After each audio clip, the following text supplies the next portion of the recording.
हरे कृष्णा। आप सबका स्वागत है। आज हम लौल्यम के बारे में जानेंगे। श्रील रूप गोस्वामी श्री उपदेशामृत ग्रंथ के दूसरे श्लोक में इस लौल्य के बारे में वर्णन करते हैं कि प्रत्येक भक्ति साधकों के लिए इस लौल्यम का त्याग करना अत्यंत जरूरी है। इस लौल्यम के कारण हमारी भक्ति विनष्ट हो जाती है। तो लौल्यम का अर्थ है चंचलता, लोभ और वासना। तीन अर्थ है लौल्यम के, चंचलता, लोभ और वासना। तो हम इन तीनों के बारे में पृथक पृथक विवेचन करेंगे।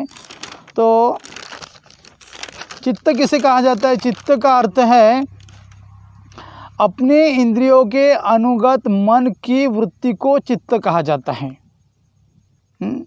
अपना मन जिस विषय का चिंतन करता है उसी विषय के संसर्ग से चित्त में राग यानी आसक्ति अथवा द्वेष की उत्पत्ति होती है। तो चित्त की चंचलता दो प्रकार की है। एक है राग के अधीन चित्त की चंचलता और एक है बुद्धि की द्वेष के अधीन चंचलता, द्वेष के अधीन चित्त की चंचलता। एक है आसक्ति के अधीन यानी राग के अधीन चित्त की चंचलता और एक है द्वेष के अधीन चित्त की चंचलता। तो इस चित्त को स्थिर करना अत्यंत जरूरी है। तो इसलिए इसमें कहा है भक्ति रसामृत भगवद गीता में, इंद्रियाणां हि चरतां यन्मनो अनुविधीयते तदस्य हरति प्रज्ञां वायुर्नावमिमां भसी।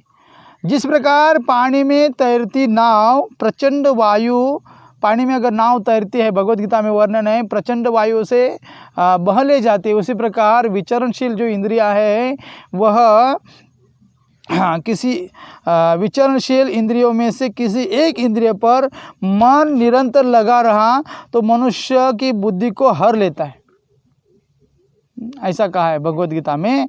तो इंद्रिय किसे कहते हैं? इंद्रिय दो प्रकार के हैं। एक है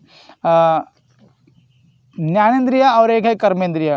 ज्ञानेंद्रिय 5 प्रकार के हैं। आँख, कान, नाक, जिह्वा और त्वचा। कर्मेंद्रिय वाणी, हाथ, पाँव, गुदद्वार, उपस्थ यानी मूत्रेंद्रिय। ऐसे कर्मेंद्रिय है और ज्ञानेंद्रिय है। अभी उदाहरण के तौर पर आँख एक विचरणशील इंद्रिय, ऐसा जानो।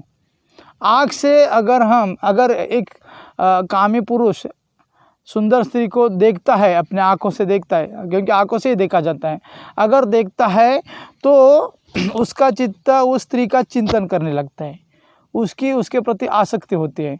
तो उसका चित्त, आसक्ति के कारण उसका चित्त चंचल हुआ। समझो किसी व्यक्ति के प्रति किसी के मन में घृणा है, तो घृणा है तो उस व्यक्ति के प्रति उसे द्वेष हो जाता है, तो द्वेष के कारण भी चित्त चंचल होता है। आसक्ति के कारण भी चित्त चंचल होता है, द्वेष के कारण भी चित्त चंचल होता है। अनेक सारे उदाहरण दे सकते हैं। तो इस चंचल चित्त की चंचलता को दूर करना जरूरी है। तो चित्त की चंचलता दूर कैसे कर सकते हैं? तो उसके पहले चित्त की चंचलता अगर दूर करनी है तो बुद्धि की चंचलता को दूर करना जरूरी है। जब तक बुद्धि की चंचलता दूर नहीं होती है तब तक चित्त की चंचलता दूर होना असंभव है। इसलिए बुद्धि की चंचलता को दूर करना चाहिए। तो बुद्धि कैसे कहते हैं? सत असत की विवेचना करने वाली मन की वृत्ति को बुद्धि कहते हैं। सत्य क्या है, असत्य क्या है, इसकी विवेचना करने वाले मन की वृत्ति को बुद्धि कहते हैं। बुद्धि 2 प्रकार की है। एक है व्यवसायत्मिका बुद्धि, भगवद गीता में वर्णन है, और एक है बहुशाखा वाली बुद्धि। व्यवसायत्मिका बुद्धि एकेह कुरुनंदना बहुशाखाय अनंतांच बुद्धयो व्यवसायिना। भगवद गीता के दूसरे अध्याय के श्लोक 41 श्लोक। इसमें कहा है कि जो इस मार्ग पर चलते, इस मार्ग यानी कृष्ण भावनामृत के मार्ग पे चलते, उनकी बुद्धि उनका जो लक्ष्य, उनका लक्ष्य एक होता है, वे प्रयोजन में स्थिर रहते हैं। हे कुरुनंदन, भगवान श्री कृष्ण अर्जुन से कहते हैं जो दृढ़ प्रतिज्ञा नहीं है, उनकी बुद्धि स्थिर नहीं होती है। लेकिन कृष्ण भावनामृत में है उनकी बुद्धि स्थिर है। जो कृष्ण भावनामृत में नहीं है उन यानी वो दृढ़ प्रतिज्ञा नहीं है, इसलिए उनकी बुद्धि स्थिर नहीं, अनेक शाखाओं में विभक्त है। कभी कभी ऐसे लोग जो कृष्ण भावनामृत में जिसकी बुद्धि दृढ़ नहीं है, ऐसे जो लोग हैं वे कभी कर्म मार्ग की ओर, कभी ज्ञान मार्ग की ओर, कभी योग मार्ग की ओर दौड़ते रहते हैं। लेकिन श्रीमद् भागवत में वर्णन हुआ है, अगर बुद्धि स्थिर करनी है तो भागवत के 11वें स्कंद के 20वें अध्याय के 32 और 34 इस श्लोक में वर्णन है, केवल भगवत भक्ति के द्वारा ही बुद्धि को स्थिर किया जा सकता है। अगर बुद्धि को स्थिर करना है तो केवल कृष्ण भावना के द्वारा, कृष्ण भक्ति के द्वारा, अन्यथा दूसरा सादा सीधा ऐसा कोई उपाय नहीं है। जितना अच्छी पद्धति से, सरल तरीके से अगर बुद्धि को स्थिर किया जा सकता है तो केवल कृष्ण भक्ति के द्वारा, कृष्ण भावना के द्वारा। अगर बुद्धि स्थिर हुई तो चित्त की चंचलता भी स्थिर हो जाएगी। हाँ, तो ये हो गया चंचलता के बारे में। अभी लोभ किसे कहा जाता है, लोभ के बारे में जानेंगे। लोभ, लौल्यम शब्द का दूसरा अर्थ है लोभ। तो लोभ को भी नियंत्रित करना जरूरी है। लोभ, जैसे हमारा लोभ सांसारिक पदार्थ के प्रति हमारा लोभ होता है, जैसे स्त्री है, पुत्र है, कंचन, कामिनी, प्रतिष्ठा, फिर मदिरापान, धूम्रपान, इसके प्रति अगर हमारा जो लोभ है तो यह लोभ भक्ति विरोधी है। भौतिक आसक्ति प्रति जितना भी लोभ है वो हमारा भक्ति विरोधी है। और जिन्हें शुद्ध भक्ति की इच्छा है उन्हें इस प्रकार के लोभ का त्याग करना चाहिए।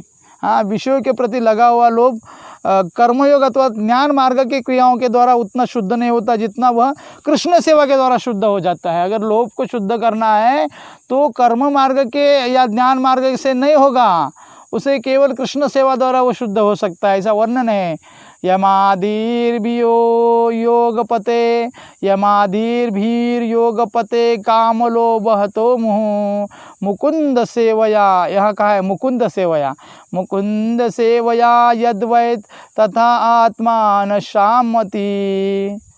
काम और लोभ के चोट से बारंबार घायल हुआ व्यक्ति योग मार्ग से या ज्ञान मार्ग से शांति का अनुभव नहीं करता जितना वह कृष्ण सेवा के द्वारा, मुकुंद सेवा कहा गया है, मुकुंद सेवा द्वारा वह शांति का अनुभव कर सकता है। इसके सिवा उसको शांति प्राप्त नहीं हो सकती। अगर लोभ को नियंत्रित करना है तो केवल मुकुंद की सेवा करना पड़ेगी। कृष्ण सेवा, वैष्णव सेवा, हरि नाम के प्रति अगर आसक्ति है तो भौतिक आसक्ति, हमारी भौतिक लोभ कम होगा और इससे हमारा बढ़ते जाएगा। ये हमारा कर्तव्य है, हमारा स्वरूप धर्म ये है कृष्ण सेवा करना। जीवेर स्वरूप है कृष्णेर नित्य दास, हमारा स्वरूप है, वे भूल गए हम।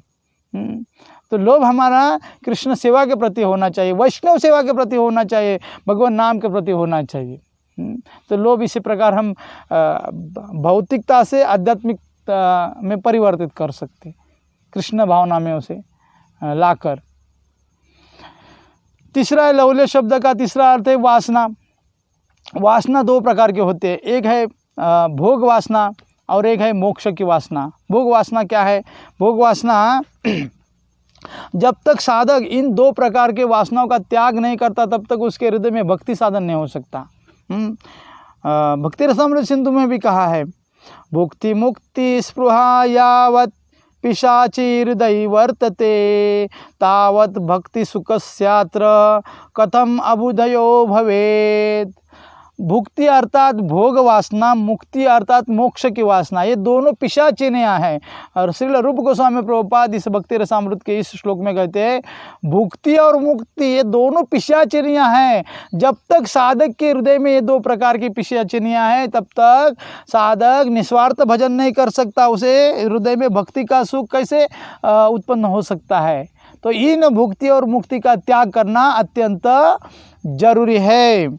भोग वासना भी दो प्रकार के होते हैं, एक है ऐहिक भोग वासना और एक है पारत्रिक भोग वासना।